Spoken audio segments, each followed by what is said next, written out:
Ahora que ya tenemos la coordenada correcta, el siguiente paso va a ser encontrar cuál de las cartas fue pulsada por el usuario.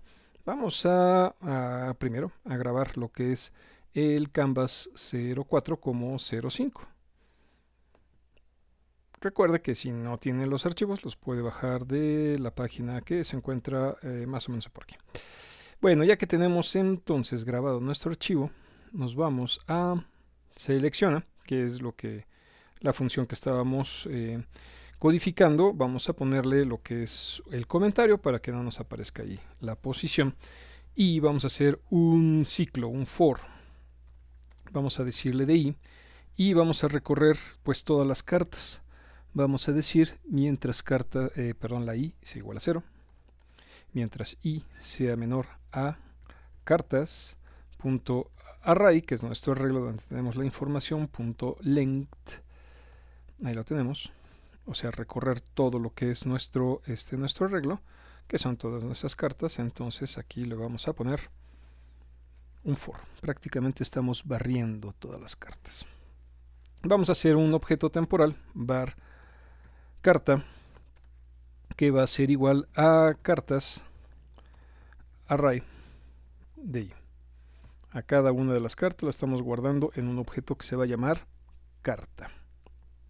Y de aquí vamos a preguntar, vamos a decirle un if y vamos a utilizar un pequeño truco, una bandera, para decir si la carta posiblemente ya fue seleccionada, y entonces estamos verificando sobre una carta que a lo mejor ya ni existe visualmente.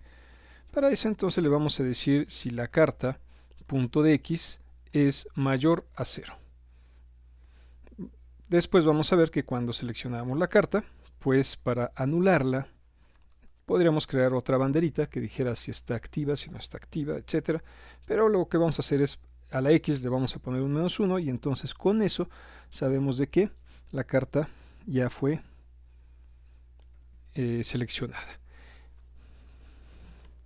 En este caso, el mayor a 0 va a decir que si está visualmente, y vamos a preguntar. Entonces aquí vamos a hacer toda la serie de preguntas y le vamos a decir si x, que realmente es la posición de x,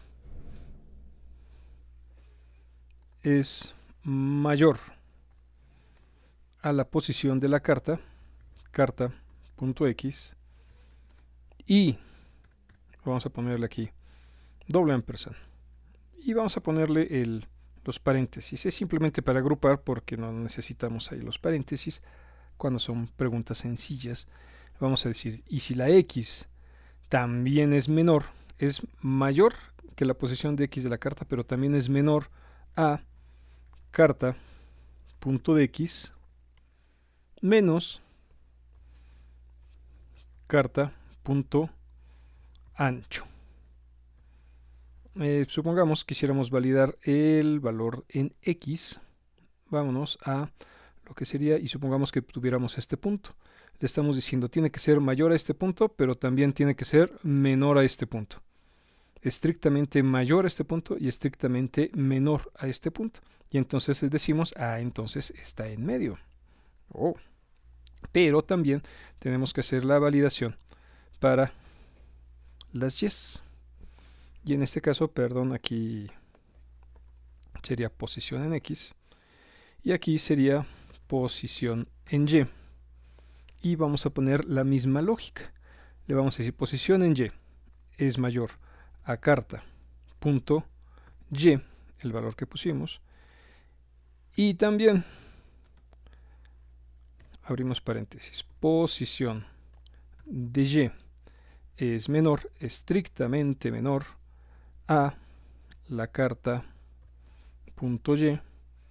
más lo que sería de carta punto lo alto que pusimos. Esto lo cerramos y entonces, si se encuentra exactamente entre esas posiciones, nosotros vamos aquí omití un paréntesis.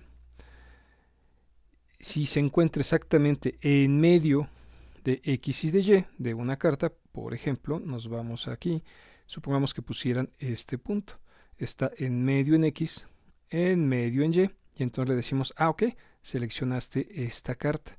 Igual podemos hacer en cualquiera de ellas. Si pusiera aquí en medio, pues entonces ya no está en medio ni de X, pero sí de X, pero no de Y. Y entonces me dice que no. Tiene que ser exactamente cumplir las 4 condiciones.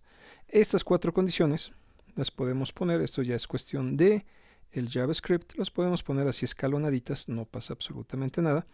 Y son un poco más legibles, pero hay que entender de que todo es una misma condición. Entonces encontramos nuestra carta y le vamos a decir entonces un break.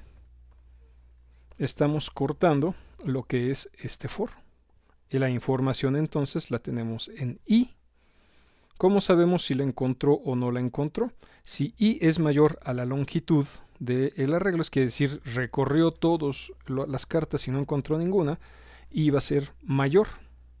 Si es menor, quiere decir que entonces la carta fue encontrada. Vamos a poner entonces un if I es menor a cartas.array.length, quiere decir que sí lo encontramos. Y entonces aquí podemos decir por medio de un alert, ahorita simplemente vamos a decir el valor de I y nos va a decir la carta que fue seleccionada. Bueno, aquí vamos a revisar y bueno, dentro de lo que habíamos escrito de nuestra carta, bueno, nuestro objeto se llama ancho y largo. Bueno, largo vamos a suponer que es la parte de abajo y bueno, aquí cometí un pequeño error, es el más en realidad, para decir entonces que es el valor de la carta en X más lo que tenga del ancho de la carta, que es este extremo. Este extremo sería el valor de X más lo que es el ancho. Si es menos, bueno, lo estamos haciendo al revés. Aquí lo volvemos a ejecutar. Salvamos, lo corremos en Firefox y digamos, si le doy aquí esta carta me dice, ok, es la 0. Si le doy esta otra me dice, es la 2. Este es 0, 1, 2, 3. Entonces si le doy aquí esta me debe decir que es la 3. Esta me debe decir que es la 1, 0 y 1. Y esta pues me debe decir que es la 11ª. Empezando desde 0 pues son las 12 cartas. Con eso entonces yo ya localicé la carta que fue seleccionada. Simplemente tengo que irme a lo que es el arreglo y ahí tengo toda la información. A partir de ahorita, de este punto, pues lo que necesitamos hacer es simplemente ir validando la carta que fue pulsada y el algoritmo pues es el algoritmo que hemos utilizado en el desarrollo de juegos en Flash y con jQuery y demás. Verificamos la primera carta, verificamos la segunda, la comparamos y si son iguales pues las eliminamos, si son diferentes las volteamos y se reinicia el juego.